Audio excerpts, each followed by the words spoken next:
수식 기반 인공지능 두 번째 세션을 맡은 이제 전북대학교 산업공학과의 김태진이라고 합니다. 두 번째 시간에서 말씀드린 내용은 딥 오퍼레이터 네트워크, 줄여서 디보넷이라고 하는 것에 대해서 말씀을 드리도록 하겠습니다. 크게 컨텐츠는 두 파트로 구성이 되어 있습니다. 첫 번째로는 디보넷 소개라고 해서 디보넷의 가장 기초적인 내용들, 그런 것들로 준비를 했고요. 그리고 두 번째 파트는 디보넷 응용으로 해서 기본적인 파트를 어떻게 응용을 할 것인지를 다뤘는데, 이제 당연히 다양한 응용이 있기 때문에 모든 응용을 다 다룰 수는 없고 이 짧은 시간 안에서 다룰 수 있을 법한 주제로 하나 골라왔습니다. 그래서 첫 번째 파트의 내용을 또 말씀을 드리면은, 이제 우리가 지금 다루려고 하는 디보넷이라고 하면은 연산자를 학습을 한다고 이야기를 합니다. 그랬을 때 우리는 왜 연산자 학습이 필요한지, 그 필요성에 대해서 먼저 이야기를 할 거고요. 그리고 이 연산자를 우리는 신경망 구조를 이용을 해서 모델링을 하게 될 텐데, 그러한 모델을 우리는 신경망 연산자라고 부릅니다. 그리고 이 신경망 연산자의 종류가 여러 가지가 있는데, 그 중에서 디보넷도 하나의 종류로서 포함이 되고요.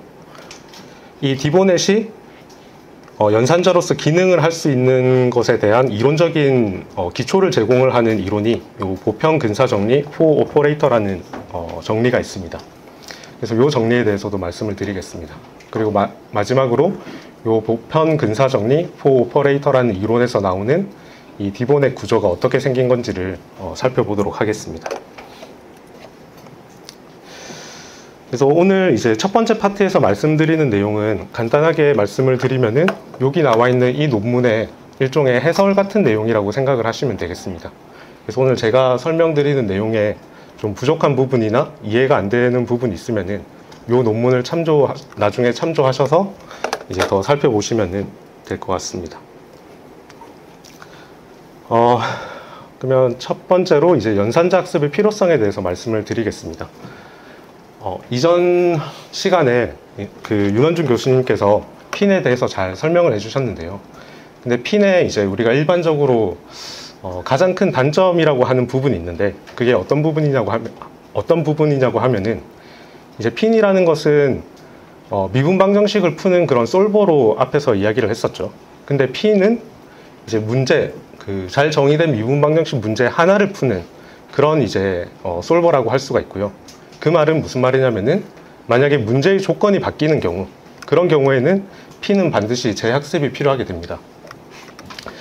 여기서 문제의 조건이 바뀐다는 경우는 무엇을 얘기를 하는 거냐면, 예를 들어서 미분 방정식이 있는데 미분 방정식의 경계 조건이나 또는 초기 조건이 바뀌었다. 그러면 P는 재학습을 해야 되고요. 그리고 방정식의 파라미터가 바뀌는 경우, 예를 들어서 버거스 이퀘이션에서 나는 알파 값을 1로 설정을 하고 핀을 학습을 했는데 나중에 상황이 바뀌어서 알파 값을 2로 사용을 해야 되는 경우가 있다. 그러면 그때도 핀은 또 재학습을 해야 됩니다. 그리고 해석 도메인의 형태가 처음에는 이제 동그란 걸로 사용을 했는데 네모난 걸로 이제 바꿀 필요가 있다. 그럴 때도 이제 재학습을 해서 이제 솔루션을 새로 구해야 되는 거죠. 이제 그런 단점이 있는데, 이제 연산자 학습을 하면은 이런 단점들을 우리가 없앨 수가 있습니다. 그래서 연산자를 학습을 하면은, 연산자 같은 경우에는 뒤에서도 보겠지만 문제의 조건까지도 같이 학습에 넣어서 학습을 하기 때문에 문제의 조건이 바뀌는 경우라도 이제 재학습 없이 바뀐 조건에 대한 해를 즉각적으로 제공을 할 수 있다는 점이 바로 장점이 되겠습니다.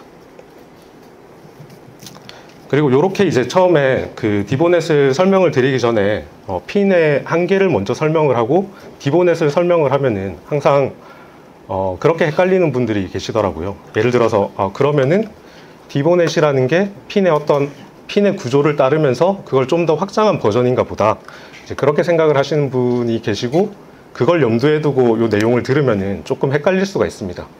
그래서 제가 여기 주의라고 해서 디보넷이랑 핀은 서로 다른 거다라고 적어놨습니다.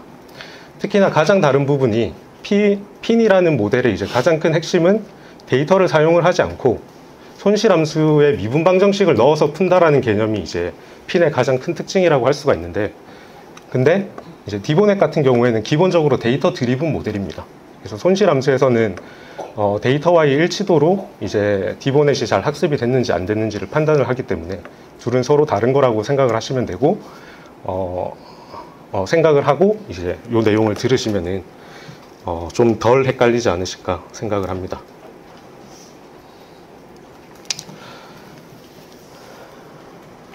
다음으로 저희는 이제 연산자를 학습을 하고 싶다고 이야기를 했었죠. 근데 그 연산자를 뭘로 학습을 할 거냐면 신경망 구조를 이용을 해서 연산자를 학습을 하고자 합니다. 그런 식으로 이제 신경망을 이용해서 연산자를 학습한 모델을 큰 범주에서 우리는 뉴럴 오퍼레이터 또는 신경망 연산자라고 부르게 됩니다. 여기 나와 있는 것처럼 인공신경망 모델을 이용을 해서 연산자를 학습한 것을 우리는 신경망 연산자, 뉴럴 오퍼레이터라고 부릅니다. 그럼 앞에서 이제 연산자를 학습을 한다고 이야기를 했는데, 그럼 여기서 말하는 연산자라는 것은 뭐냐 하면, 여기 정의를 읽어보면은 숫자나 기호, 함수 등에 대해서 어떤 정해진 조작을 수행하는 기호 또는 함수를 이제 연산자라고 한다 라고 적혀 있습니다. 간단하게 말하면은 좀 더 일반화된 함수 정도로 생각을 하시면 되겠습니다. 그 연산자에 대한 예를 몇 가지를 살펴보면요, 가장 간단한 연산자 같은 경우로 산술 연산자 같은 걸 들 수가 있겠죠. 산술 연산자는 예를 들어서 덧셈 연산자라고 하면은, 이 덧셈 연산자라는 것은 어떤 역할을 하면은 두 개의 숫자를 받아서 그 숫자의 합을 출력으로 내주는 연산자를 이제 우리는 덧셈 연산자라고 이야기를 하죠. 그리고 이 덧셈 연산자는 우리가 매우 자주 쓰는 거기 때문에 이거에 대한 기호도 이런 십자가 표시로 미리 할당이 되어 있습니다. 그리고 다음으로 이제 미분 연산자라는 것도 있습니다. 이 미분 연산자는 뭐냐면 어떤 함수를 입력으로 받아서 이제 이 함수를 미분한 결과를 출력으로 이제 준다면은 우리는 걔를 미분 연산자라고 부를 수가 있습니다. 그리고 미분 연산자도 마찬가지로 우리가 자주 쓰는 연산자이기 때문에 그런 미분 연산에 대한 기호가 할당이 되어 있죠. 그리고 미분 연산자의 또 다른 특별한 형태로 우리가 잘 알고 있는 뭐 라플라시안이라든지 그레디언트 이런 것들도 다 연산자의 한 형태로 볼 수가 있고, 이제 이런 연산자들은 이런 함수를 받으면 이런 걸 계산을 해서 출력으로 주는 그런 연산자를 우리는 라플라시안, 그리고 만약에 이런 출력을 주면 우리는 그레디언트라고 부르죠. 그리고 미분에 대한 연산자가 있으면은 당연히 이제 적분에 대한 연산자도 있겠죠. 적분 연산자는 이제 이런 사인이라는 함수를 주면은 그것에 대한 이제 적분 형태인 마이너스 코사인 x라는 이제 함수를 주는 그런 연산자가 있다면은 이제 우리는 걔를 적분 연산자라고 부를 수가 있습니다. 그리고 적분 연산자의 조금 더 복잡한 형태로 이제 뭐 푸리에 트랜스폼 이런 것도 적분을 수행을 하죠. 이런 것도 하나의 연산자로, 적분 연산자의 한 형태로 우리가 생각을 할 수가 있겠습니다. 그러면 신경망 연산자라고 하면은 요런 연산자를 학습을 하는 것을, 요런 연산자 파트를 이제 만약에 신경망으로 대체를 하면은 그것을 이제 우리는 신경망 연산자라고 부를 수가 있겠죠. 근데 실제로 우리가 신경망 모델을 이용을 해서 당연히 이런 것들을 이제 대체를 하고 싶진 않겠죠. 왜냐면은 이런 것들은 이미 계산하는 방법이 너무 명시적으로 나와 있기 때문에 얘를 대체를 하고 싶지는 않고, 그 대신 이제 우리가 신경망 연산자를 이용을 해서 찾고 싶은 연산자는 주로 어떤 거냐면은 바로 해 연산자, 이 솔루션 오퍼레이터라고 부르는 것들을 우리는 찾고자 합니다. 그럼 해 연산자라는 것은 어떤 기능을 하느냐? 다음과 같은 기능을 합니다. 먼저 미분 방정식의 조건이 주어지면은 미분 방정식의 조건을 이제 해 연산자에 입력을 하면은 이 해 연산자는 미분 방정식의 해를 출력으로 주는 그런 역할을 담당을 하는 것을 이제 해 연산자라고 합니다. 예를 들어서 우리가 캔틸레버 빔에 대한 해 연산자를 찾았다고 하면은 이 연산자는 다음과 같은 기능을 해줄 수가 있을 겁니다.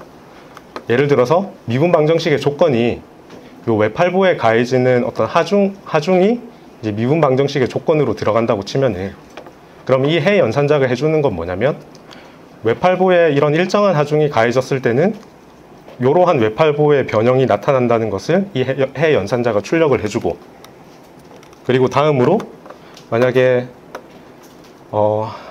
여기에 이제 하중 조건이 이런 식으로 바뀌는 경우에는 또 여기에 대응하는 어떤 미분 방정식의 해, 외팔보의 이 변형 값을 주고 하는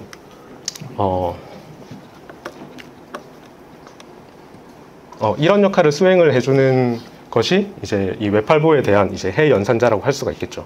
그리고 우리는 이 신경망을 이용을 해서 이런 해 연산자를 찾는데 이제 바로 관심이 있는 겁니다.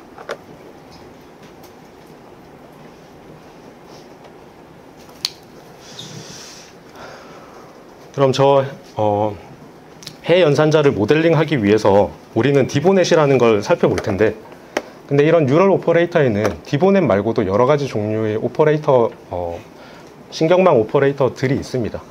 예를 들어서 대표적으로 지금 다루려고 하는 디보넷, 이 디보 오퍼레이터 네트워크라는 것도 있고, 그리고 다음 시간에 정준하 교수님께서 말씀해 주신 프리앤 뉴럴 오퍼레이터, FNO라고 불리는 신경망 연산자도 있습니다. 그리고 그래프 뉴럴 네트워크라는 것도 있고, 그리고 그 외에 이제 여러 다양한 신경망 연산자들이 있습니다. 그래서 디보넷은 말씀드린 대로 뉴럴 오퍼레이터의 한 종류를 의미를 하는 거고, 그리고 이 디보넷은 그 이론적인 근거를 어디서 찾을 수가 있냐면은 이 보편 근사 정리 포 오퍼레이터라는 이론에서 찾을 수가 있습니다. 그래서 우리는 이 보편 근사 정리 포 오퍼레이터라는 게 어떤 건지를 한번 살펴보려고 하고요. 그런데 그 전에 이제 먼저 보편 근사 정리라는 게 어떤 건지를 먼저 한번 살펴봅시다. 우리가 그 인공신경망 모델을 이 데이터를 학습을 하는데 많이 사용을 하잖아요. 근데 그렇게 할 수 있는 이유가 뭐냐면은 이제 인공신경망이 가진 유연한 표현력 때문에 이제 인공신경망을 주로 사용을 하죠. 근데 그러한 인공신경망의 유연한 표현력을 이론적으로 증명을 한 것이 바로 보편 근사 정리라고 할 수가 있습니다. 그래서 보편 근사 정리를 간단히 말하면은 이제 다음과 같은 거죠. 충분한 수의 뉴런을 가진 원레이어짜리 풀리 커넥티드 네트워크가 있으면은 그러한 인공신경망으로 이제 어떤 연속 함수든지 근사할 수가 있다라는 게 이제 보편 근사 정리가 되겠습니다. 즉 원레이어짜리 MLP 멀티레이어 퍼셉트론 모델을 가지고 이 뉴런의 개수만 충분하다면 이러한 간단한 모델을 구조를 이용을 해서 이론적으로는 이미지 분류도 할 수 있고 이제 음성 인식도 할 수 있고 자연어 처리도 할 수 있고 뭐 시계열 분석도 할 수 있고 이제 그렇다는 얘기죠. 근데 실제로 이미지 분류할 때, 음성 인식할 때 이런 간단한 모델을 쓰나요? 그렇지는 않죠. 그래서 이건 어디까지나 이제 이론일 뿐이고 실제로는 내가 적용하고자 하는 응용에 따라서 신경망의 구조를 좀 세심하게 변경하는 것이 필요합니다. 예를 들어서 내가 이미지 데이터를 다룬다고 하면은 그럴 때는 이제 CNN이라는 구조를 사용을 하고, 그리고 시계열 데이터를 다룬다고 하면은 RNN이라는 구조를 우리는 사용을 하죠.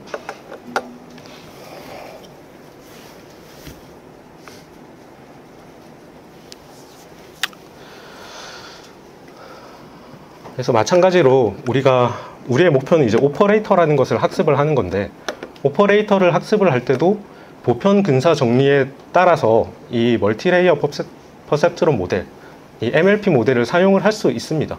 그래서 어떤 식으로 우리는 모델링을 할 수가 있냐면은 외팔보 아까 그 문제로 치면은 여기에 입력되는 요 함수 값을 디스크리타이즈 한 다음에 각각의 노드에 집어넣어주고, 그리고 출력을 요 입력에 해당하는 디플렉션이 나오게끔 우리가 학습을 한다면은 이러한 MLP 모델을 이용을 해서도 오퍼레이터를 당연히 학습을 할 수가 있겠죠. 보편 근사 정리에 의해서. 근데 이제 우리가 이미지 데이터에 대해서 CNN을 사용을 한 것처럼, 그리고 시계열 데이터에 대해서는 RNN을 사용을 하는 것처럼 이 MLP 모델 대신 어떤 특별한 구조를 사용을 하면은 이런 오퍼레이터 학습을 우리는 더 잘 시킬 수가 있습니다. 그런 이제 오퍼레이터를 더 잘 학습하기 위해서 제한된 구조 중에 하나가 이제 디보넷이라는 거고요. 그리고 말씀드린 것처럼 이 디보넷이라는 거는 보편 근사 정리 포 오퍼레이터라는 이론을 바탕으로 이제 그 구조가 제안이 되었습니다.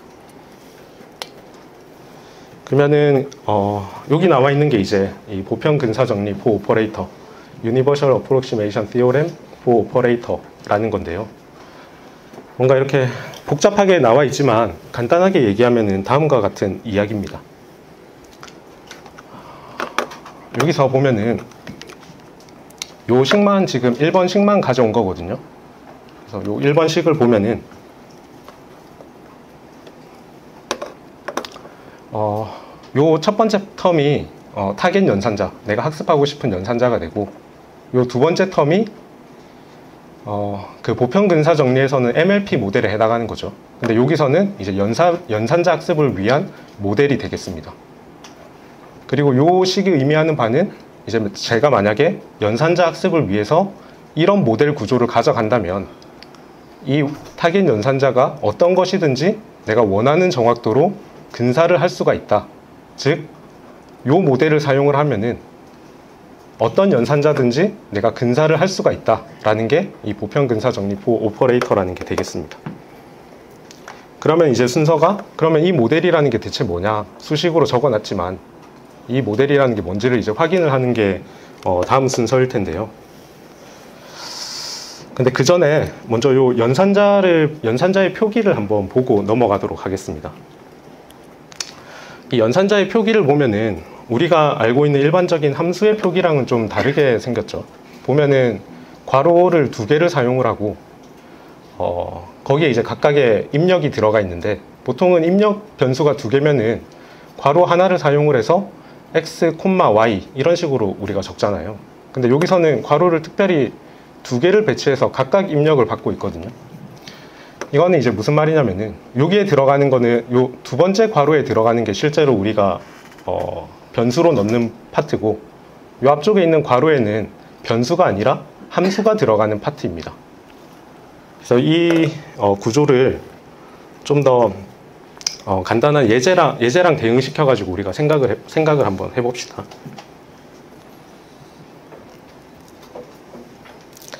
그래서 여기서는 이제 그 예제를 보여주고 있는데, 요 예제는 뒤에서 계속 제가 사용을 할 거거든요. 그래서 요 예제에 대한 노테이션을 한번 눈여겨봐 주시면 좋을 것 같아요.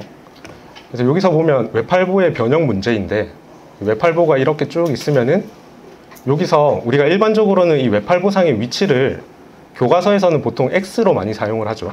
근데 여기서는 Y라는 변수를 사용을 합니다. 그리고 이 디플렉션 변형된 형상은 보통 Y로 많이 표시를 하죠. 근데 여기서는 Z로 표시를 합니다. 그리고 여기 캔틸레버 빔에 주어지는 힘, 얘는 보통 뭐 F나 P로 많이 표시를 하죠. 여기서는 U라는 함수로 표현을 합니다. 그래서 정리를 해보면은 여기서 Y라는 것은 이제 웹8보 상의 위치 또는 출력 변수가 됩니다. 그리고 이 Y라는 거는 입력 변수가 되는 거죠. 그리고 Z는 이제 웹8보의 처짐을 나타내는 이제 출력 변수가 됩니다. 그리고 요 U라는 값은 이제 웹8보 상에 가해지는 그런 힘에 대한 함수, 즉 얘는 입력 함수가 됩니다. 그래서 요 노테이션을 한번 잘 기억을 해두고 한번 들어보시기를 바랍니다. 그러면 먼저 이제 입력 함수가 고정인 경우에, 즉 이 문제에서 요 주어지는 힘의 값이 바뀌지 않는 상황을 한번 생각을 해봅시다. 그런 상황에서 제가 인공신경망을 이용을 해서, 이를테면 핑 같은 방법을 이용을 해서 요 출력에 대한 이 함수, 이 웹8보의 처짐에 대한 함수를 찾는다고 합시다. 그랬을 때 이제 학습된 모델의 구조를 보면은 입력과 출력만 우리가 생각을 해보면은 어떻게 된다고 생각을 할 수가 있냐면은, 이때는 이제 Y를 넣었을 때 웹8보 상의 특정 위치에서 이 처지는 정도가 얼마가 되느냐, 이런 식으로 모델의 입출력 구조가 나오겠죠. 근데 이제 우리가 오퍼레이터 학습에서 필요로 하는 경우는 이 입력 함수가 변하는 경우를 우리는 다루고 싶은 거잖아요. 입력 함수가 변할 때 이 변하는 U1이라는 입력 함수가 들어왔을 때 Z1이라는 출력 함수가 나오기를 바라고, 그리고 U2라는 입력 함수가 들어갔을 때 Z2라는 출력 함수가 나오기를 바라는 거죠. 그렇기 때문에 이제 오퍼레이터를 학습을 하기 위해서는 이 UY라는 함수의 변화도 같이 고려를 해줘야 됩니다. 그 말은 무슨 말이냐면은 이 UY가 신경망의 입력으로 들어가줘야 된다는 그런 얘기가 되겠죠. 그래서 보면은 이 오퍼레이터를 학습할 때 이 모델의 구조는 어떻다고 생각을 할 수가 있냐면 바로 이렇게 나타낼 수가 있습니다. 그래서 이 UI 값이 이 네트워크 상에 어떤 방식으로든 입력이 돼야 되고, 그리고 Y와 Z는 당연히 그대로 유지를 해야겠죠. 원래부터 이 앞쪽 모델에 YZ가 있었으니까. 그래서 이 UI의 역할은 우리가 뭐라고 생각을 할 수가 있냐면은 내가 어떤 문제를 풀 것인가를 선택을 하는 그런 옵션이라고 생각을 할 수가 있겠죠.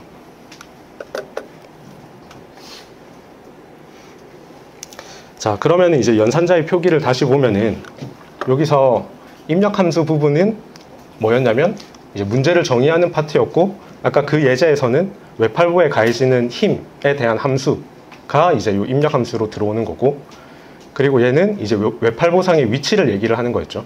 그래서 해를 평가하는 지점, 즉 출력 함수에 대한 입력 변수 값이 이제 되겠습니다. 그래서 이제 노테이션을 이런 식으로 쓴다는 것을 네, 알아두시면 되겠습니다. 그러면은 이제 만약에 이제 U2라는 이런 입력 함수가 들어오면은 U2라는 입력 함수가 들어오고, 들어왔을 때 이제 푼 문제를 이 디플렉션의 그 웹8보에 변형된 값을 Y3 위치에서 내가 평가를 한다. 그러면 그때 이제 출력은 이런 식으로 나타낼 수가 있겠죠. U2라는 문제에 대해서 Y3 위치에서의 값을 평가한 그 값을 이제 이렇게 나타낼 수가 있을 겁니다. 그리고 그 웹8보 문제에서는 제가 문제를 정의하기 위한 조건을 웹8보에 가해지는 힘만으로 표시를 했는데, 사실 뭐 힘도 조건으로 들어갈 수가 있고, 그리고 초기 조건이나 경계 조건 같은 것들도 이제 조건으로 들어갈 수가 있겠죠. 그럴 때는 이제 이 입력 함수 파트에 더 많은 함수들을 넣어줄 수도 있습니다. 예를 들어서 외력 조건도 넣어줄 수가 있고, 그리고 경계 조건이나 초기 조건도 넣어줄 수가 있겠죠. 그리고 다음으로는 이제 입력 함수의 도메인은 앞의 웹8보 예제에서는 제가 입력 함수도 이 출력 함수의 입력 변수랑 같은 도메인을 공유하는 것처럼 써놨는데, 근데 이제 실제로는 이 값이 달라도 됩니다. 그래서 가장 일반적으로는 이렇게 이제 적는 게 이제 가장 일반적이죠. 그래서 입력 함수의 도메인이랑 이제 출력 함수의 도메인을 서로 따로 사용을 할 수가 있습니다. 자, 그러면 이제 입출력 구조를 우리가 이렇게 봤죠. 그리고 앞에서 보편 근사 정리포 오퍼레이터가 제안하는 모델 구조가 이제 이렇게 생겼다고 이야기를 했죠. 그래서 이 모델 구조를 실제로 살펴보면은 요 UX랑 Y에 해당하는 부분이 여기랑 여기 들어가 있는 것을 확인을 할 수가 있습니다. 그러면 이 나머지 나와 있는 C랑 크사이랑 세타, W, 제타 이런 것들은 뭐냐면 뉴럴 네트워크를 구성하는 파라미터가 되겠죠. 자, 그러면 이제 이 모델 구조에 대해서 한번 살펴보도록 합시다. 이 모델 구조를 크게 두 파트로 나눠서 우리가 생각을 할 수가 있습니다. 앞쪽에 밑줄을 친 이 부분을 우리는 브랜치 네트워크라고 부르고요. 뒤쪽에 밑줄을 친 이 부분을 우리는 트렁크 네트워크라고 부릅니다. 이 구조를 보면은 한 가지 특징은 뭐냐면, 브랜치 네트워크는 이 입력 함수만 입력으로 받고, 트렁크 네트워크는 이 입력 변수만 입력으로 받는다는 걸 알 수가 있죠. 그래서 Y를 받는 쪽이랑 U를 받는 쪽이 서로 나눠져 있습니다. 여기서 본 것처럼 이렇게 나눠져 있죠.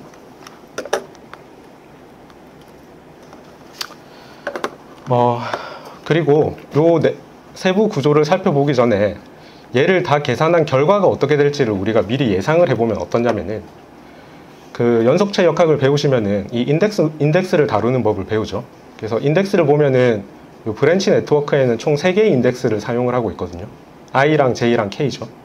근데 여기 요 밑줄을 친 부분만 보면은 I에 대해서 서메이션이 들어가 있고 J에 대해서 서메이션이 들어가 있으니까 I와 J는 더미 인덱스, 그리고 프리 인덱스는 이제 K만 남죠. 그 말은 무슨 말이냐면, 얘를 계산을 하면은 이 BK라는 벡터가 나온다, 이제 그 말이겠죠.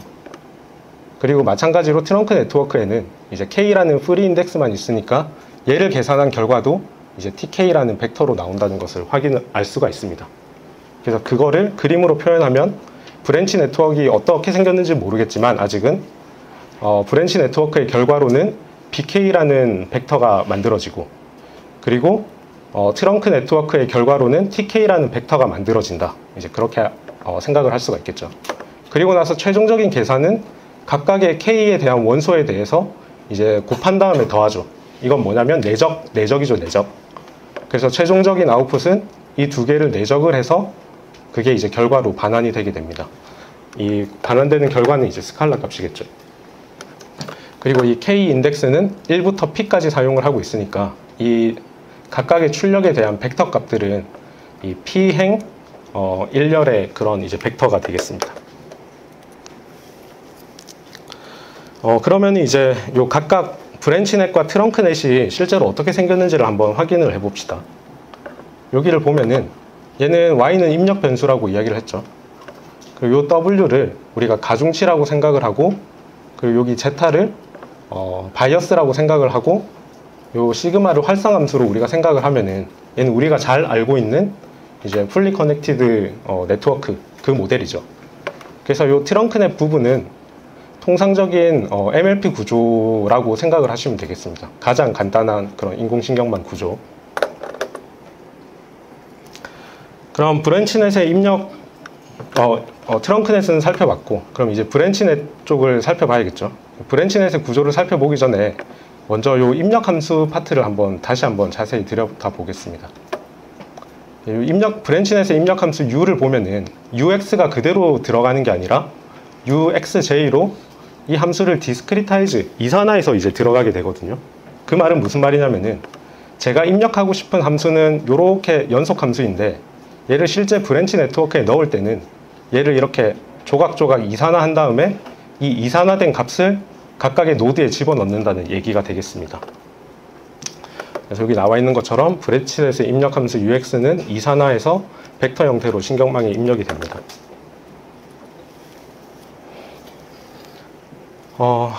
그랬을 때 이제 이 이산화된 위치 xj를 디보넷에서는 센서라는 명칭으로 부릅니다.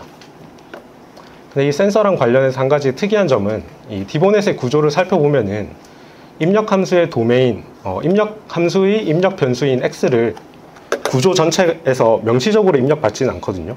그러니까 출력 함수에 대한 도메인은 이렇게 y라는 값으로 명시적으로 받잖아요. 근데 이 x를 주는 곳은 아무 데도 없거든요. 그래서 저 x는 실제적으로 입력이 안 됩니다.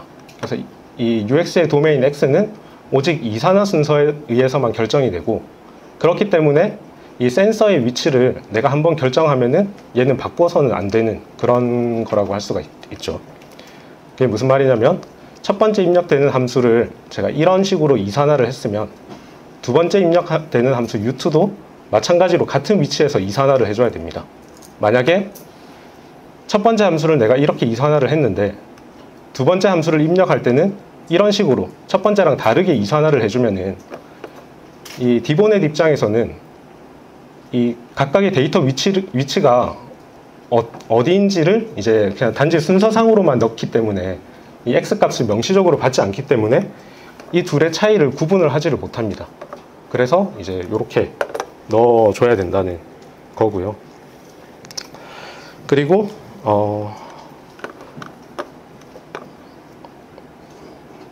그리고 이제 입력 함수의 도메인, 즉 캔틸랩 그 웹8보 예에서는 가해진 하중이죠. 하중의 도메인 x와 출력 함수 그 변형이죠. 변형의 도메인 y가 서로 같더라도 이제 입력 함수의 센서 위치와 출력 함수의 평가 위치가 같을 필요는 없습니다. 그래서 예를 들어서 지금 이건 xy가 바뀌었죠. 얘가 x여야 되고 얘가 y여야 됩니다. 그래서 내가 입력 함수의 센서 위치를 요렇게 잡고 출력을 평가하는 위치도 이 센서의 위치가 똑같이 잡아도 되지만 이렇게 서로 다른 위치를 이렇게 잡아도 전혀 상관이 없습니다. 그렇기 때문에 이제 입력 함수의 도메인 x랑 출력 함수의 도메인 y를 이제 서로 다르게 쓴다고 x랑 y로 서로 다르게 쓴다고 앞에서 이야기를 했던 거죠. 그러면 그렇게 이제 요 입력 함수를 입력하는 방법에 대해서 말씀을 드렸고요. 간단하게 말하면 입력 함수는 벡터 형태로 이산화해서 입력이 된다. 이제 그렇게 말씀드릴 수가 있고, 그리고 브랜치 네트워크에서 나머지 파트들을 이제 살펴보면은 이제 얘는 가중치고, 그리고 얘는 편향이고, 그리고 얘는 활성 함수고, 그리고 얘는 또 다른 이제 가중치로 우리가 생각을 할 수가 있습니다. 그렇게 생각을 하고 이제 그렇게 보면은 얘도 이제 네트워크죠. 그 우리가 잘 알고 있는 인공신경망 네트워크죠. 그래서 얘를 그림으로 그리면 어떤 구조가 되냐면은 바로 이런 구조가 됩니다. 이제 얘는 브랜치넷 쪽은 어떻게 구성이 되냐면 1차원 출력을 가지는 MLP 신경망 P개로 이렇게 구성이 되게 됩니다. 그래서 앞에서 말한 것처럼 브랜치넷의 출력도 그 P by 1 벡터 형태로 나온다고 했죠. 근데 그 각각의 원소를 각각의 브랜치넷이 주는 형태로 이 브랜치넷은 구성이 되어 있습니다. 그래서 종합을 해보면은 다음과 같이 이야기를 할 수가 있겠죠. 이제 보편 근사 정리 포 오퍼레이터라는 이론이 제안하는 신경망 구조는 이제 바로 이런 구조입니다. 그래서 말씀드린 것처럼 풀리 커넥티드 네트워크를 사용을 해도 되지만 이런 구조를 사용을 하면은 이제 오퍼레이터 학습이 더 잘 된다는 거죠. 그리고 이런 구조 자체를 이제 우리는 디보넷이라고 부르게 됩니다. 그리고 이 디보넷을 여기서는 브랜치 네트워크를 여러 개를 사용을 하고 있는데 이 쪼개진 브랜치 네트워크를 대신해서 하나의 더 큰 신경망 모델로 이런 식으로 대체를 해도 됩니다. 그래서 이것 또한 이제 디보넷 구조이고 논문에서는 그 둘을 각각 뭐라고 얘기를 하냐면은 요 오리지널 그 정리에서 나온 요 구조를 이제 스택드 디보넷이라고 하고 이렇게 하나로 합친 구조를 이제 언스택드 디보넷이라고 이야기를 합니다.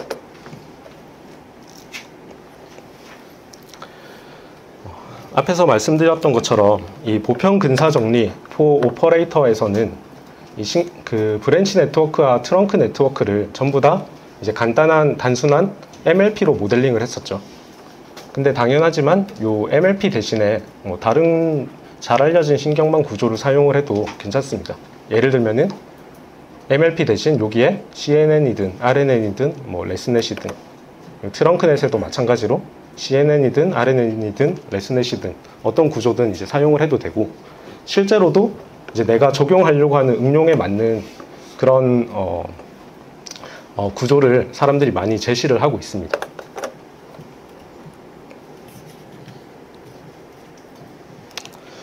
그리고 방금 앞에서 보여드린 요 구조 같은 경우에는 이 출력이 스칼라 값으로 나왔었죠.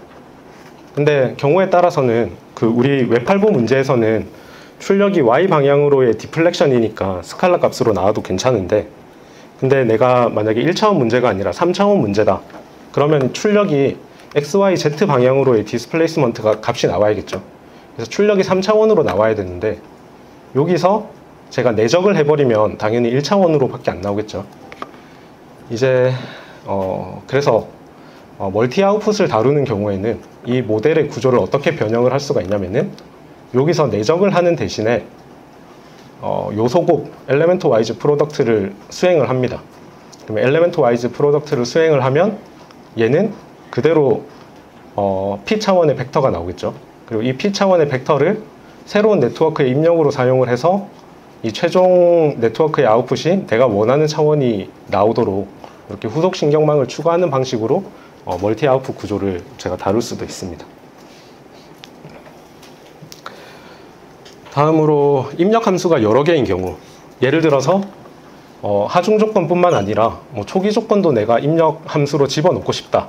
그랬을 때도 이제 방법이 여러 가지가 있는데요. 예를 들면은 가장 간단한 방법으로는 브랜치 네트워크를 하나만 사용하고 여기에 입력되는 이 입력 함수를 어차피 벡터화해서 제가 넣을 거니까 첫 번째 조건이랑 두 번째 조건이랑 컨캐터네이션에서 이렇게 일렬로 붙인 다음에 브랜치 네트워크에 집어넣는 게 하나의 방법이 될 수가 있겠죠. 그렇게 하지 않고 각각의 브랜치넷을 따로 구성을 해서 이제 U라는 값을 받는 입력 함수를 받는 브랜치넷을 구성을 하고 그리고 V라는 입력 함수를 받는 브랜치넷을 구성을 해서 얘를 먼저 계산을 하고 그 결과를 다시 트렁크넷이랑 합쳐가지고 계산을 하는 식으로 이제 멀티 인풋 펑션 구조를 만들 수도 있습니다. 그리고 당연히 이제 얘를 먼저 합치지 않고 이 세 개를 한꺼번에 합쳐도 이제 뭐 크게 문제는 없습니다.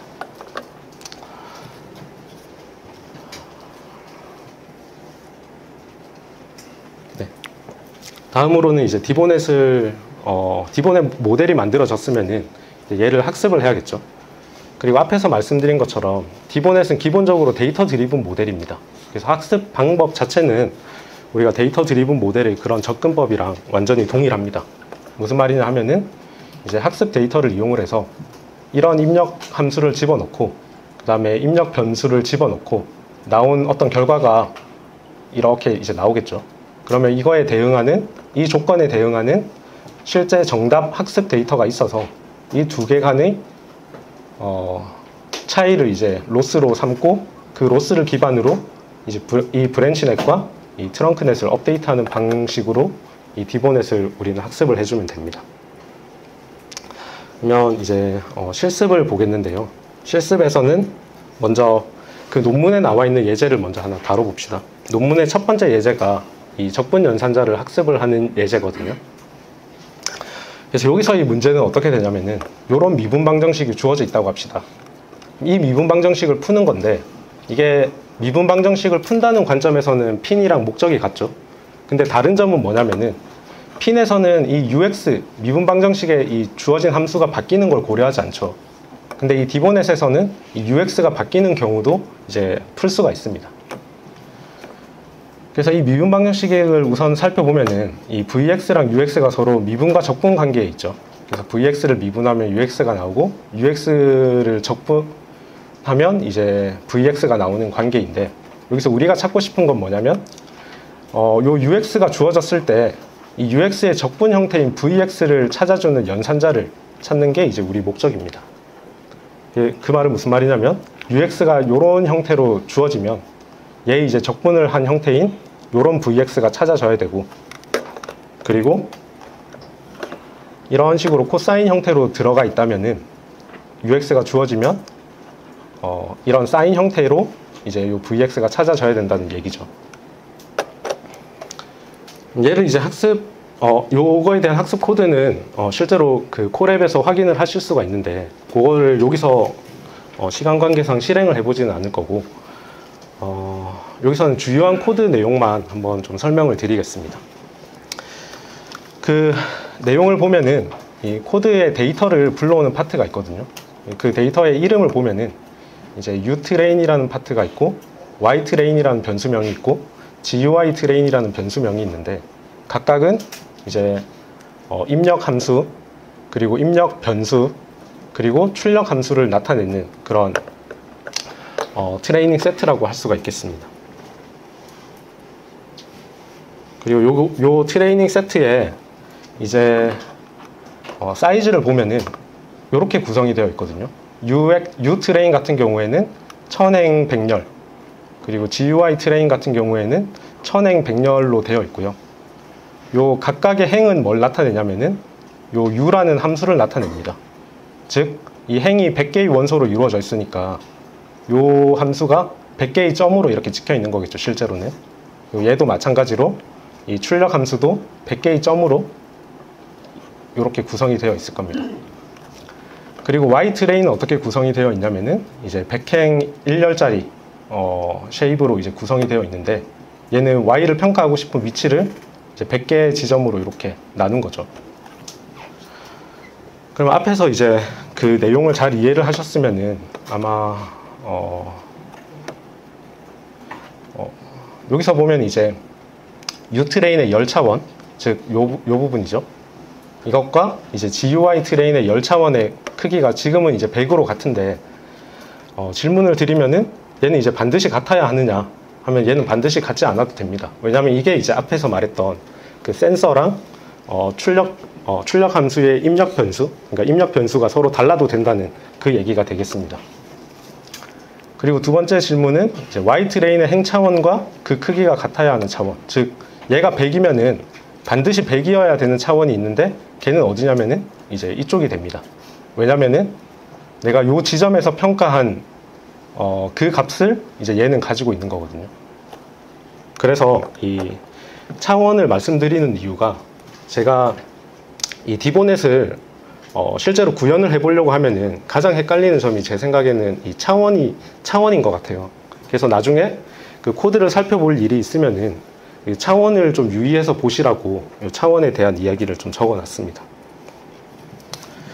그리고 얘가 또 차원을 더 헷갈리게 하는 점이 어떤 점이 있냐면은, 우리가 그 신경망 모델을 학습을 할 때 한 개의 샘플을 학습을 하는 게 아니라 여러 개의 샘플을 뭉쳐가지고 배치로 학습을 하잖아요. 근데 이 디보넷의 특징은 뭐냐면은 배치의 차원이 두 가지가 존재하거든요. 그게 무슨 말이냐면은 얘를 한번 보면은, 예를 들어서 디보넷에서 한 개의 샘플을 학습을 한다 라는 말은 어떤 거가 되냐면, 이 한 개 샘플의 예시를 지금 보여준 거예요.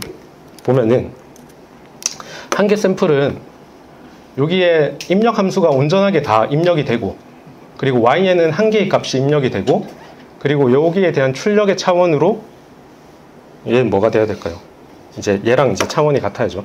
그래서 얘가 이제 스칼라 값으로 나오는 요게 이제 한 개 샘플의 학습이라고 할 수가 있습니다. 그러면 우리는 얘를 이제 당연히 한 개만 학습을 하고 싶지 않겠죠. 그래서 한 번에 여러 개를 학습을 하고 싶거든요. 그랬을 때 배치 학습을 적용을 하고 싶은데 그 배치 학습을 Y에도 적용을 할 수가 있고 요 UX에도 따로따로 적용을 할 수가 있습니다. 그래서 그 부분이 이제 헷갈리는 부분인데, 지금은 이제 처음 들으시는 분은 당장은 이해가 안 되더라도 저런 부분에 헷갈리는 부분이 있구나 라는 정도로만 확인을 하시고, 나중에 한번 코드를 따로 돌려보면서 한번 확인을 해보시면 될 것 같습니다. 그래서 Y에 대한 배치 학습을 할 때는 얘는 좀 쉽습니다. 얘는 만약에 여기 한 번에 내가 평가하고 싶은 Y 위치를 200개를 한 번에 넣으면은 여기랑 맞는 차원으로 이 출력이 쭉 나오겠죠. 그러면 이제 어떤 출력이 나오냐면은, 이제 얘가 요 위치에서 평가를 했으니까 어떤 하나의 함수처럼 이렇게 출력이 나오게 되겠죠. 그럼 이거는 이제 Y에 대한 배치를 적용을 한 게 되겠습니다. 그러면은 이제 얘랑 지금 트랜스포즈가 되어 있지만 어쨌든 차원이 같은 거고요. 그리고 이 Y에 대한 배치만 적용할 수 있는 게 아니라 UX에 대해서도 이 또 다른 차원 그 배치 학습을 적용을 할 수가 있거든요. 그럼 UX도 내가 한 번에 하나만 학습을 하는 게 아니라 한 번에 여러 개, 뭐 10개, 100개 이렇게 학습을 할 수도 있겠죠. 여기서는 이제 3개를 학습하는 경우를 보였는데요. 이런 식으로 학습했을 때는 얘는 차원이 어떻게 나오냐면, 이제 이런 식으로 차원이 학습이 돼야 됩니다. 그래서 이 부분은 이제 배치 학습할 때 뭔가 차원을 다루는 점에서 좀 어려움이 있다 정도로만 생각을 해보시면 되고, 그리고 그 코드에서 보면은 그런 부분, 배치 학습을 하기 위한 부분을 이제 이 데이터 핸들러라는 파트로 이제 구현을 해놨거든요. 그래서 그 부분을 이제 확인을 해보시면 될 것 같습니다.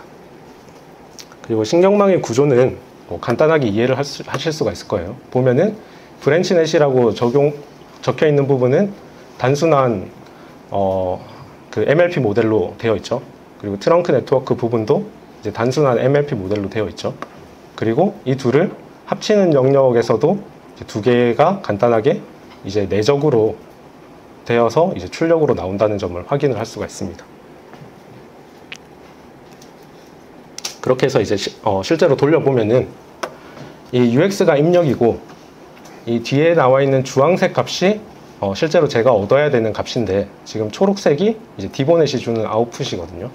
그렇게 보면은 UX가 어떤 값이 얘는 다 비슷한 값이 들어왔는데, 어쨌든 UX를 어떤 값으로 제가 넣어도 이 VY가 디보넷이 주는 결과가 실제 결과랑 유사하다는 것을 확인을 하실 수가 있습니다.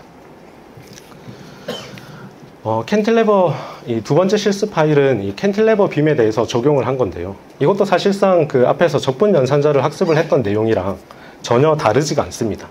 이 디보넷 입장에서는 뭐 미분 방정식을 신경을 쓰는 게 아니기 때문에 얘는 이제 U1이라는 함수가 있고 Z1이라는 함수가 있으면은 그 둘 사이에 이제 매핑만 해주는 거기 때문에 이 적분 연산자를 학습을 하는 방식이랑 전혀 다르지가 않습니다. 그래서 얘도 이제 이런 식으로 학습 데이터를 넣어서 실제로 학습을 해보면은 이제 학습이 잘 이렇게 이제 학습이 잘 되는 것을 확인을 할 수가 있습니다. 어떤 하중이 어떤 식으로 들어오더라도, 어떤 형태로 들어오더라도 그 디플렉션이 이제 얘는 다 비슷비슷하게 생겨서 차이가 안 나 보일 수도 있지만 어쨌든 이 디플렉션이 잘 예측이 되는 것을 확인을 할 수가 있고요. 앞에서는 이제 1차원 그 입력 변수를 받는 문제인데, 얘는 2차원 3차원 문제거든요. 3차원 문제도 3차원 열애성 문제인데, 이 3차원 열애성 문제도 3차원 열애성 문제는 이제 하단의 온도는 초기값 5도로 고정이 되어 있고, 그리고 위쪽의 온도가 달라졌을 때 얘가 이제 평형 상태에 들어갔을 때 온도 분포가 어떻게 되는지를 예측하는 디보넷 모델을 만든 겁니다. 그랬을 때 얘도 학습하는 방법은 완전히 똑같습니다. 요 위쪽에 온도장이 랜덤으로 부여되었을 때, 요 상단의 온도값이 랜덤 함수로 부여가 되었을 때 이 최종적인 이 온도장을 찾는 게 이제 문제죠. 그랬을 때는 여기에 브랜치넷 쪽에는 상단에 들어갈 온도 분포를 입력으로 받고, 그리고 여기서는 앞에 예제랑 다른 점이 있다면 단지 3차원으로 입력을 받는다. 그것만 이제 다른 점이죠. 그리고 거기에 따른 이제 온도장 데이터가 있으면은 요 구조로 학습을 하면은 요 새로운 어떤 온도 값이 들어오더라도 이제 그 예측 값이 잘 맞는 것을 확인을 할 수가 있습니다. 2차원인가요? 3차원인가요? 2차원으로 해도 되는데 3차원입니다. 그림은 2차원 맞나요? 네, 그림은 이 두께가 얇아서 그런데 이 3차원이기는 합니다. 3차원이면 위에 U는 어떻게 보면 이렇게 된 거 아닌가요? UX? 네, 근데 UX 같은 경우에도 원래는 이제 2차원으로 들어가야 맞는데 그 두께상에서 다 같은 값으로 입력을 하기 때문에 그래서 이제 1차원 함수로 표현을 했습니다. 네, 그러면 이제 기본적인 디보넷 그 구조를 살펴봤고요. 여기서는 디보넷 응용을 조금 보려고 하는데요. 먼저 앞에서 살펴본 디보넷은 크게 구조가 트렁크넷이랑 이제 브랜치넷으로 나뉘어져 있었죠. 근데 그랬을 때 요 뒤에서 설명을 하겠지만 우리는 그 구조를 트렁크넷은 베이시스 펑션을 나타내는 것이고, 그리고 브랜치넷은 그 베이시스 펑션의 가중치를 나타내는 것으로 우리가 해석을 할 수가 있습니다. 그러면 그 말인즉슨 뭐냐면 트렁크넷이 만약에 베이시스 함수를 나타내는 거라고 한다면 그 말은 내가 베이시스 함수를 직접 트렁크넷을 통하지 않고 직접 구할 수가 있다면은 그 직접 구한 베이시스 함수를 이제 트렁크넷을 대체하는 데 사용을 할 수가 있다는 말이겠죠. 그래서 그 부분을 이제 살펴볼 거고, 그랬을 때 이제 이 베이시스 함수를 그러면 어떻게 직접 구할 수가 있는지 그 방법을 이제 좀 살펴보도록 하겠습니다. 그리고 마지막으로 이제 이 디보넷이랑 핀을 결합한 방식인 피직스 인폼드 디보넷이라는 것에 대한 개념도 잠깐 소개를 드리고 이제 마치도록 하겠습니다. 그래서 앞에서 이제 이 디보넷은 입력 함수를 브랜치넷이 받고, 그리고 입력 변수를 트렁크넷이 받는다고 했죠.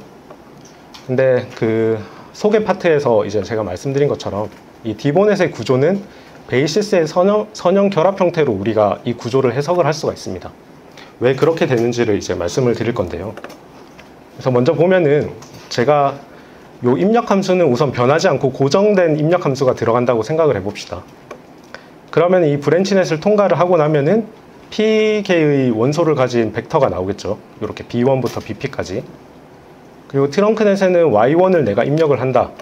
그러면 얘도 y1에 대한 t1, t1부터 y1에 대한 tp까지 이렇게 pk의 벡터가 pk의 원소를 가진 벡터가 나오겠죠. 그리고 최종적인 결론은 어떻게 만들어지냐면 요 두 개를 내적을 해서 요런 계산 결과값을 얻게 됩니다. 즉 얘랑 얘랑 곱해서 여기 넣고, 그리고 두 번째 한 끼리 곱해서 여기 넣고, 그렇게 해서 마지막 p번째 한까지 곱해서 여기 넣고 얘네들을 다 더하는 거죠. 이게 이제 최종 결론이 되겠죠.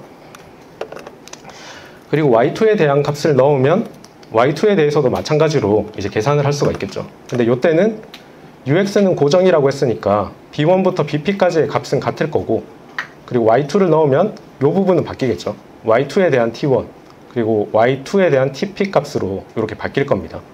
그러면 이 최종적인 계산은 또 이렇게 나오겠죠. 그럼 이것을 y1부터 y2, y3, 땡땡땡, yn까지 집어넣어 보면은 이제 이렇게 나오겠죠.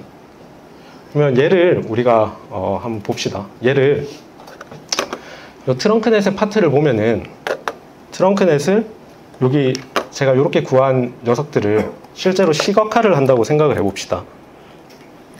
그러면 어떻게 되냐면은 이제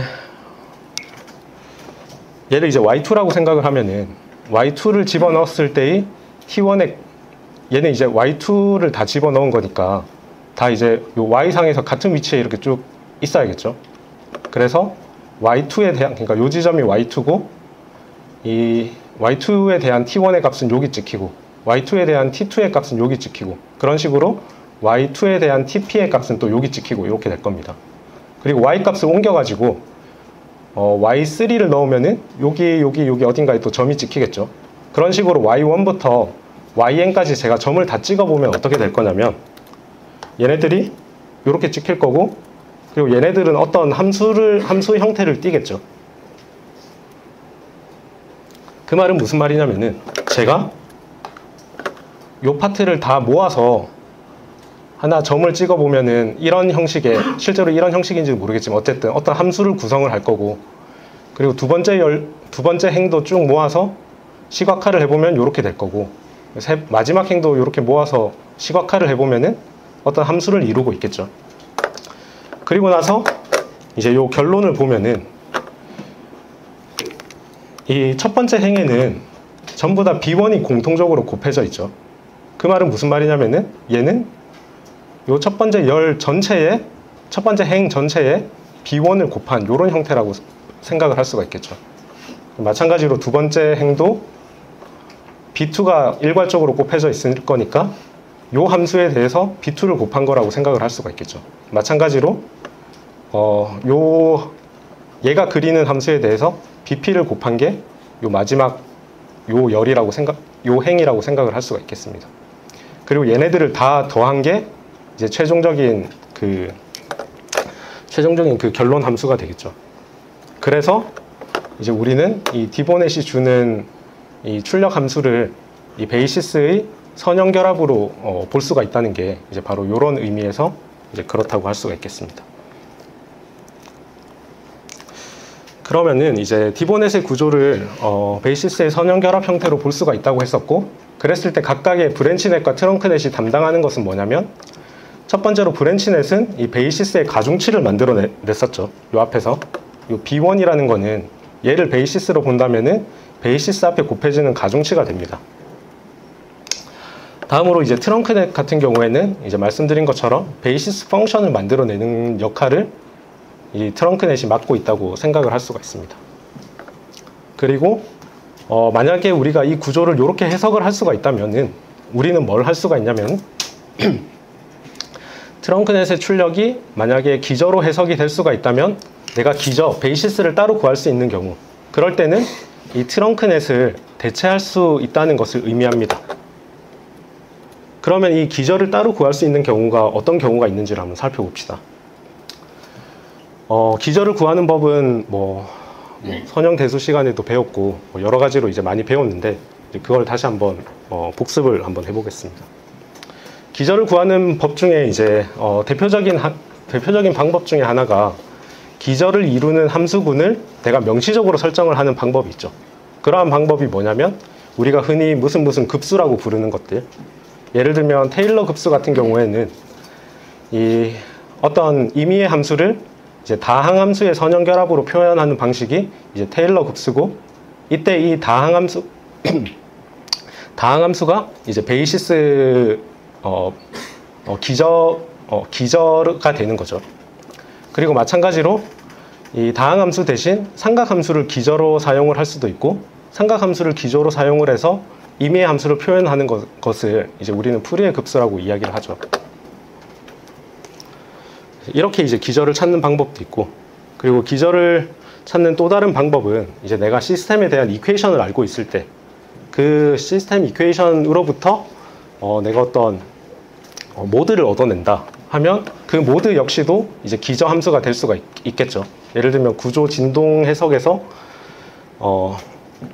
그 스티프니스 매트릭스에 대한 그 아이겐 밸류 문제를 풀면은 어떤 모드가 나오는데 이제 그 모드가 이제 이런 이 기저가 되는 거고, 그 시스템에서 나오는 모든 아웃풋은 이 기저의 선형 결합으로 표현이 될 수가 있죠. 그래서 이런 식으로 이제 제가 기저를 구할 수도 있습니다. 그리고 또 다른 이제 기저를 구하는 방법은 내가 데이터를 많이 가지고 있으면은 이 데이터로부터 이제 기저를 추출하는 방법도 있을 수 있습니다. 이제 가장 대표적인 방법이 이 POD, Proper Orthogonal Decomposition이라고 해서 이제 데이터로부터 기저를 뽑아내는 방법이 있죠. 그래서 이런 사진과 같은 데이터가 제가 아주 많이 가지고 있으면은 이 POD 방법을 적용을 하면은 이 사진을 설명하기 위한 기저를 이제 이런 식으로 뽑아낼 수가 있습니다. 그러면은 그 말은 무슨 말이냐면은 이런 사진 혹은 이것과 닮은 사진은 요 기저의 이제 선형 결합을 통해서 이제 그 사진을 이제 표현을 할 수 있다는 그런 말이 되겠죠. 그래서 그러면은 이제 앞에서 뭐 POD 방법을 쓰든 아니면 시스템에서 모드 해석을 하든 아니면 뭐 잘 알려진 그 베이시스로 쓸 수 있는 함수군을 내가 설정을 하든 그런 베이시스를 얻었다고 하면은 앞에서 말한 것처럼 이 트렁크넷을 학습할 필요 없이 내가 찾은 그 베이시스를 이 트렁크넷의 출력으로 바로 사용을 할 수가 있습니다. 무슨 말이냐면은 이런 식으로 제가 베이시스를 외부에서 따로 구했다고 하면은 이제 트렁크넷을 이용을 해서 이 출력을 찾는 게 아니라 이 베이시스 함수는 내가 가지고 있는 거죠. 이 베이시스 함수에 대한 y값에 대한 이 베이시스 함수의 값을 제가 그냥 아웃풋으로 취하면 되는 거죠. 그러면 이제 이랬을 때 이제 장점은 이 파트는 제가 따로 구했으니까 실제로 학습을 할 때는 이 브랜치넷 쪽만 학습을 하면 되겠죠. 이제 그런 장점이 있고, 그리고 만약에 이 트렁크 네트워크의 베이시스를 구할 때 이 POD 방식, 데이터에서 내가 데이터에서 이제 베이시스를 추출을 하고 그 베이시스를 이 트렁크넷을 대체를 하는데 사용을 한다. 그러면 이제 그러한 디보넷 구조를 우리는 POD 디보넷이라고 부릅니다. 이 부분은 이제 POD 방법을 이용한 베이시스로 대체했다는 얘기가 되겠죠. 그러면 이제 앞에서 말한 그 기저들을 뭐 어떤 기저든지 다 사용을 할 수 있죠. 그래서 여기서 삼각함수 기저를 우리가 사용을 할 수도 있습니다. 앞에서 이 POD 기저 대신에 삼각함수 기저를 사용을 할 수도 있는데, 이 삼각함수 기저를 사용을 할 때는 실제로 삼각함수 기저만 사용해서 이 출력을 뽑아내는 게 아니라 삼각함수 베이시스의 출력 뒤에 추가적으로 신경망을 연결을 해서 사용을 하는 것이 일반적입니다. 그래서 요 후속 신경망이 하는 역할은 요것만 가지고 내가 뭔가 아웃풋을 만들어내기에는 얘는 이제 비선형을 좀 잘 표현하기 어려운 점이 있어가지고 이제 그러한 점을 비선형 조합이나 복잡한 함수를 더 잘 표현하기 위해서 일반적으로 요 뒷부분에 이제 MLP 모델을 더 추가를 해서 사용을 합니다. 그리고 이런 식으로 삼각함수 기저를 이용하는 방법을 이제 프리의 피처 임베딩이라고 이야기를 합니다. 그리고 각각의 베이시스별 어떤 베이시스를 사용을 하느냐에 따라서 요 모델 구조가 가지는 특징도 그 베이시스의 특징이랑 서로 일치하겠죠. 그 말은 무슨 말이냐면, 제가 만약에 프리의 베이시스를 사용을 한다. 그러면은 얘는 일반적인 함수를 이제 근사하기 위한 방법이니까 일반화 성능은 높고, 그리고 주기성을 가지고 있으니까 주기적인 신호나 고주파 신호를 이제 표현을 하는데 유리한 점은 있지만, 그에 반해서 내가 이제 예측하고 싶은 그 예측값이 특정 시스템이나 혹은 특정 데이터군에 포커스가 되어 있는 경우에는 오히려 이제 이런 애들, 특정 시스템에 대한 시스템으로부터 구한 베이시스를 사용을 하는 게 이제 더 나은 결과를 줄 수가 있겠죠. 그래서 마찬가지로 뭐 시스템으로부터 이제 고유 함수를 추출해서 베이시스로 사용하는 경우에는 이제 장점이라고 하면 시스템의 특성에 맞는 자연스러운 모드가 구해지고 시스템의 동력학적인 성질을 내재하고 있다는 장점이 있지만 이제 베이시스 추출할 때 고유값 문제를 한번 계산을 해줘야 된다. 그리고 시스템이 변경이 되면은 베이시스를 재추출해야 된다는 그런 단점을 가지고 있습니다. 그리고 뭐 POD 방법을 이용을 해서 기저를 추출하면 이제 시스템 데이터로부터 기저를 추출을 하는 거기 때문에 시스템에 대한 이해는 불필요하죠. 그런 점은 이제 간편하고 그리고 데이터에 최적화된 기저를 가질 수 있지만 이제 그 데이터 군을 벗어난 새로운 군에 대해서는 이제 성능이 예측 성능이 낮다고 할 수가 있습니다. 그리고 PI 디보넷이라고 부르는 것이 있는데요. PI 디보넷이라는 것은 앞에서 디보넷을 이야기를 할 때 이 디보넷은 기본적으로 데이터 드리븐 모델이라고 했죠. 그렇기 때문에 이 손실 함수 같은 경우에는 모델의 출력이랑 학습 데이터 간의 격차로 우리는 손실 함수를 정의를 합니다. 그런데 당연히 이 핀에서는 이 손실 함수를 이런 데이터 간의 격차로 정의를 하는 게 아니라 앞 시간에 이제 이야기를 했던 것처럼 미분 방정식에 넣었을 때 나오는 레지듀얼로 정의를 한다고 이야기를 했었죠. 그것처럼 얘도 손실 함수를 그런 식으로 평가를 할 수도 있습니다. 그리고 그런 식으로 이 출력을 데이터랑 비교를 하는 게 아니라 이 출력을 지배 방정식에 넣어서 지배 방정식을 만족하는지 여부를 따져서 요 나머지 네트워크를 업데이트하는 방식을 이제 우리는 Physics Informed Debonet이라고 해서 이제 PI 디보넷이라고 부릅니다. 그럼 이 PI 디보넷은 전체적인 구조는 당연히 디보넷이랑 같은데 디보넷 코드랑 당연히 다 같은데 고쳐야 하는 부분이 어디가 있냐면 이 지배 방정 이 로스 펑션 요 파트만 이제 데이터 기반의 그 손실 함수 대신에 이제 지배 방정식 기반의 손실 함수로 바꿔주면 되겠죠. 그래서 뭐 요거는 한번 보면은 이제 요거는 이제 실습 예제 파일에 있는 건데 이거는 그 웹8보의 모드를 모드 해석으로부터 얘는 시스템 해석으로부터 베이시스를 얻은 거죠. 그 베이시스를 얻어가지고 그 출력을 이제 트렁크넷을 대신을 해서 사용을 한 겁니다. 그래서 그 예제 트렁크넷 대신 트렁크넷을 이제 신경망으로 구성하는 대신 시스템에서 뽑은 베이시스로 대체하는 부분만 이제 다른 부분이고요. 나머지 뭐 학습 과정이나 이제 그런 부분은 다 동일하니까 그 부분도 이제 실습 코드를 한번 참고를 하시면 좋을 것 같습니다.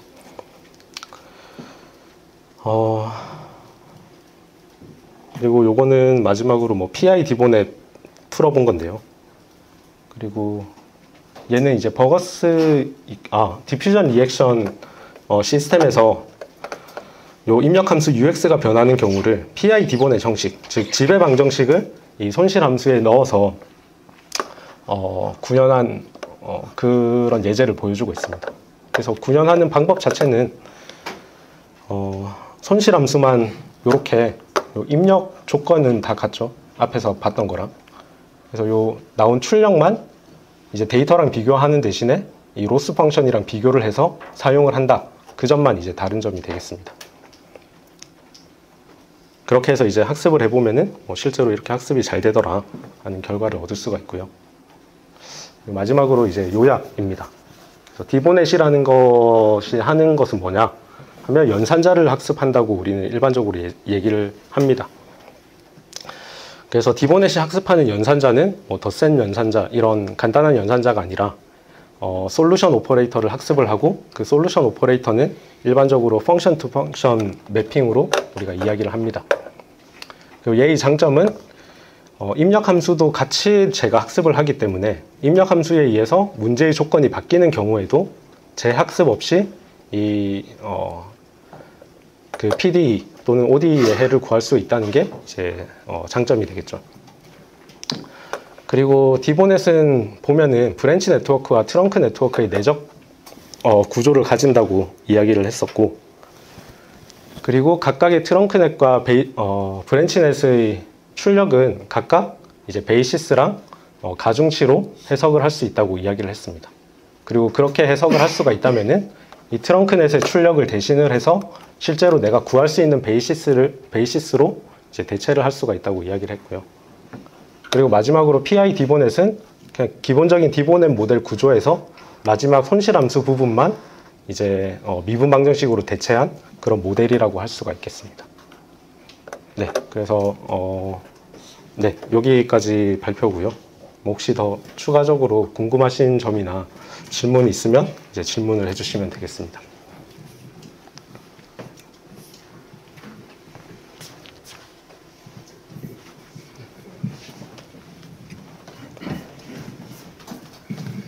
예, 좀 잘 정리해서 제가 산발적으로 알고 있던 걸 잘 이해하게 돼서 진짜 감사하게 생각하고요.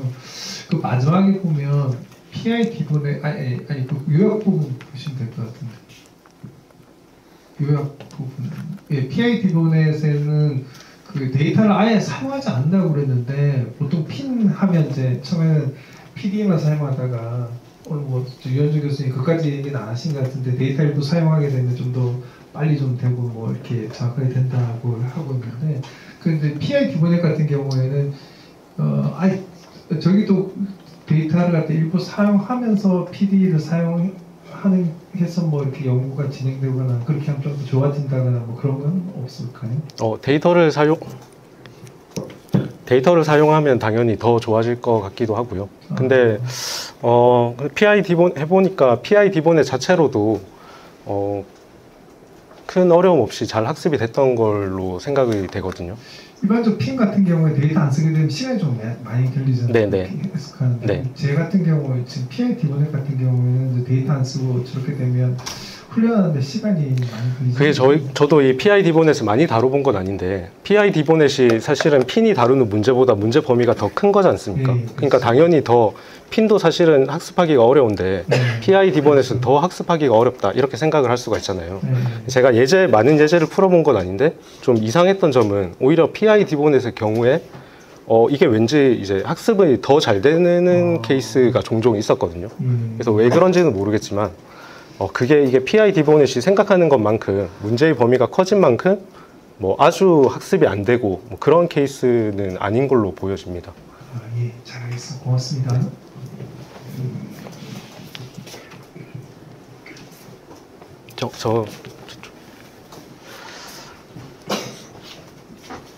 예, 굉장히 잘 정리를 해주셔가지고 저는 굉장히 많은 도움을 받은 것 같습니다.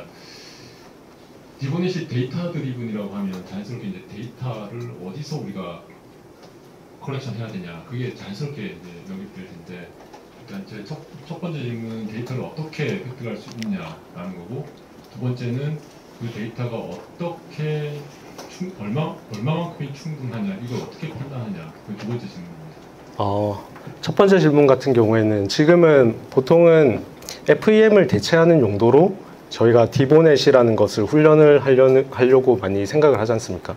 그래서 그 데이터는 보통은 FEM 데이터로 랜덤한 입력 함수를 생성해서 FEM을 많이 돌려가지고 데이터를 많이 샘플을 생성을 하는 것 같은데 사실 그 부분도 한 번 해석을 하는데 FEM이 하루가 걸린다. 그러면 100개 샘플 하면은 이제 100일이 걸리지 않습니까?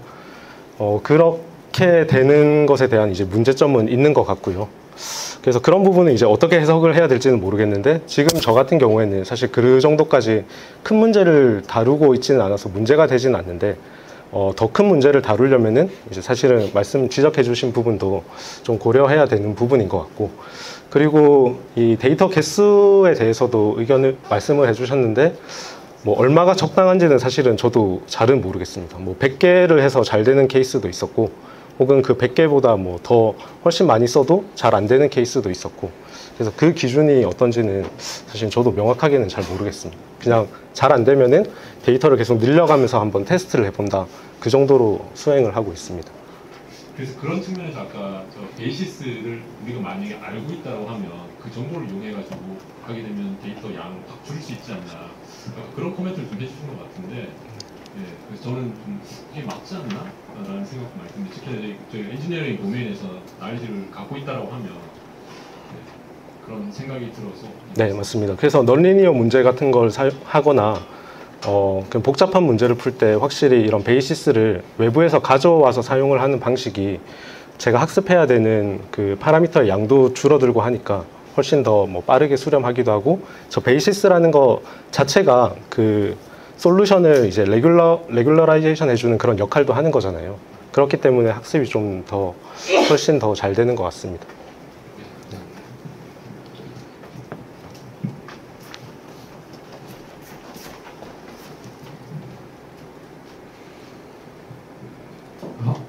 네, 발표 너무 잘 들었습니다. 혹시 이 PID-보넷으로 이제 결과를 내는 것이라 핀으로 낸 결과가 혹시 어느 게 좀 더 성능이 이제 괜찮았는지 그런 비교를 해보신 적이 있는지? 다시 한번 말씀해 주시겠어요? 그냥 PID-보넷으로 이제 어떤 경우에 대해서 한 것이랑 그 경우랑 동일하게 핀으로 실행한 결과랑 성능 비교나 이런 거 해보신 적이 있으신지? 근데 그 직접적인 성능 비교는 사실 어려운 게, 이제 핀 같은 경우에는 말씀드린 것처럼 정의된 하나의 미분 방정식만 푸는 것이지 않습니까? 네. 그리고 근데 PID-보넷은 그 미분 방정식의 조건이 바뀌는 모든 경우를 다 다루는 케이스가 이제 PID-보넷이 되겠죠. 그래서 그 핀이 다룬 그 특정한 케이스를 PID-보넷이 얼마나 잘 맞추는지를 그렇게 비교를 할 수는 있겠으나, 근데 그렇게 비교를 했을 때도 얼추 비슷하게 나오는 것 같고요. 근데 또 만약에 PID-보넷이 성능이 조금 안 좋다고 하더라도, 근데 PID-보넷은 여러 가지 문제 조건에 대해서 다양한 문제 조건에 대한 솔루션을 다 줄 수 있는 거니까, 그 임팩트로 치면은 사실은 PID-보넷이 훨씬 크다고 얘기를 할 수 있지 않을까 생각을 합니다. 그럼 혹시 학습 시간 같은 경우 한 어느 정도 차이? 학습 시간이요? 학습 시간은 저희 학생이 이제 잘 알고 있을 텐데, 그 부분은 이제 나중에 한번 학생한테 한번 물어보겠습니다. 네, 감사합니다. 네.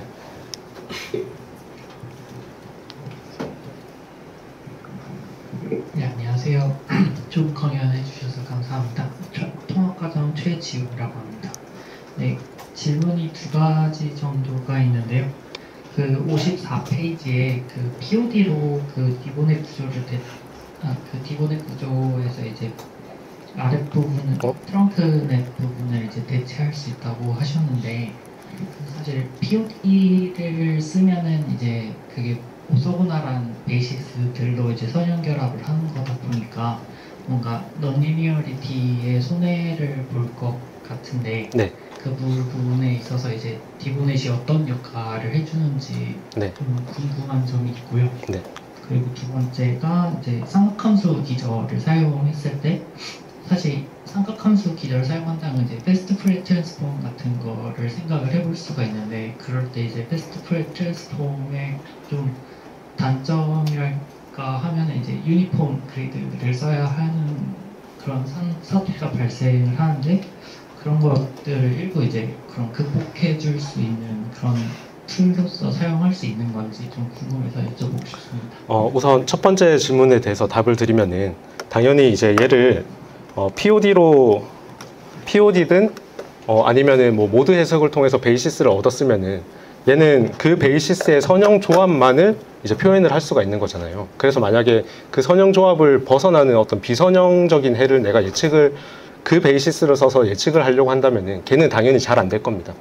그래서 이제 그거를 좀 비선형적인 방법을 다룰 수 있는 방법 중에 하나가, 얘처럼 이쪽에 어떤 추가적인 신경망을 사용을 한다거나, 아니면은 요 뒤쪽에 아까 전에 이제 그 멀티 아웃풋 했던 것처럼 얘를 이제 요소 곱으로 치환을 하고 요 뒤쪽에 신경망, 그 비선형성을 표현해 줄 수 있는 그런 신경망을 더 붙여서 사용을 하기도 합니다.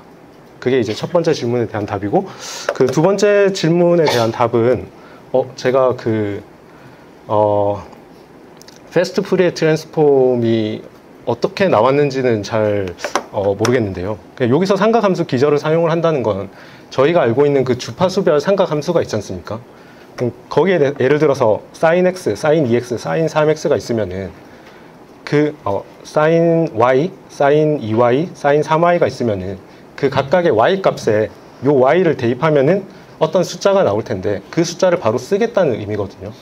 그래서 지금 말씀하신 그 패스트 푸리에 트랜스폼을 적용을 한다라는 거랑은 조금 다를 것 같은데요. 제가 네네네. 잘못 이해했을 수도 있을 것 같긴 한데 지금 일단 공간 정보를 그러면 인풋 값으로 넣는다 했을 때 그 공간 정보가 이제 견집하지 않아도 되는 건지 아니면은 공간 정보에 상관없이 그냥 모든 그 메시에 다 적용이 가능한 건지 궁금한 것 같아요. 네. 그 앞에서 핀에서 콜로케이션 포인트를 지정을 했던 것처럼 여기서도 일종의 그런 콜로케이션 포인트를 지정하는 개념으로 생각을 하면 되거든요.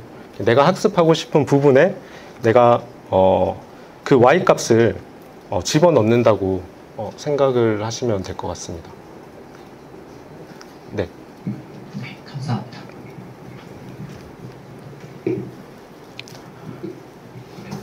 네, 발표 너무 잘 들었고요. 간단한 질문 좀 하나 하겠습니다. 저희 실제적으로 이제 이런 문제를 풀게 되면 나중에 결국 FEM이나 이런 것들을 대체할 수 있는 모델을 만들고 싶은 어떤 마음도 있을 텐데요. 실제 도메인 안에서 경계가 굉장히 심플한 경우, 윗면의 속도가 작용한 이런 경우에는 이제 이런 거를 적용할 수 있을 것 같은데 경계 안에 어떤 특정 다른 경계 쪽으로 들어갈 수도 있고 그리고 또 메시 자체가 무빙되는 경우도 있을 수 있을 텐데 아까 말씀하신 것처럼 X 정보가 반영이 안 되고 순서대로 들어가야 되는 이런 제약이 있으면은 형상이 바뀌면 그것도 적용이 안 될 것 같은 문제가 네. 있을 것 같은데 네. 그런 건 어떤 식으로 앞으로 해결할까요? 그래서 형상 바뀌는 문제에 대해서도 사람들이 굉장히 많이 관심을 가지고 연구를 많이 하고 있는 걸로 알고 있습니다. 그래서 몇 가지 솔루션 중에 하나가 예를 들면은 그 형상 자체가 어떤 입력으로 들어가야 된다면은 그걸 형상을 이미지로서 입력을 하고 여기에 브랜치 네트워크 쪽에 뭐 CNN을 쓴다거나 이미지를 잘 처리할 수 있는 그런 방향으로 하는 것도 있는 것 같고요. 그리고 그렇지 않은 경우 근데 그거 말고 직접적으로 메쉬 그 형상을 다루려고 하는 경우에는 그 앞에서 뉴럴 그 오퍼레이터의 종류 중에 그래프 뉴럴 네트워크라는 게 있었지 않습니까? 걔 같은 경우에는 이제 그 형상을 굉장히 그래프라는 형태로 우리가 메쉬 짜듯이 굉장히 자연스러운 형태로 그 형상을 다룰 수 있는 그런 뉴럴 오퍼레이터라서 그런 걸 형상이 만약에 관계가 된다면은 그런 오퍼레이터를 고려를 해보는 것도 하나의 방법이지 않을까 싶습니다. 질문이 없으시면은 여기서 마쳐도 될까요? 네, 감사합니다.